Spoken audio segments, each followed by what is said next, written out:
نکالنا ہے اور چھوٹی چھوٹی نکریں پہن کر آنا ہے،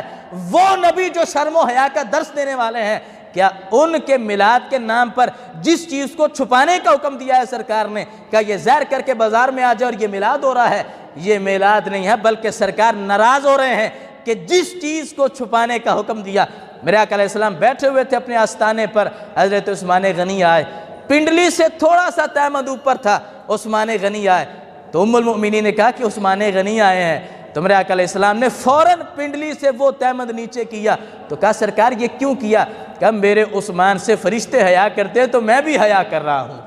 پنڈلی سے تھوڑا سا پردہ آپ نے کر لیا تو جو آج پوری ٹانگی ننگی کر کے بازار میں آ جائیں اور صبح واک کرنے کے لیے نکلتے ہیں، تو یہ نہ تو سرکار کی تعلیمات ہیں یا نہ سرکار کا دین ہے، اور یہ بے غیرتی ہے اور شرم و حیا کی دھجیاں اڑانی ہے، اور اس سے جو معاشرے پر غلط اثر پڑ رہا ہے اس کے اثرات آپ کے سامنے ہے۔ لہٰذا وہ محبت جو شریعت کے دائرے میں ہے، جو قرآن اجازت دیتا ہے، حدیث اجازت دیتی ہے، ہم اس کے قائل ہیں، اور اس پر ہمارے پاس دلائل بھی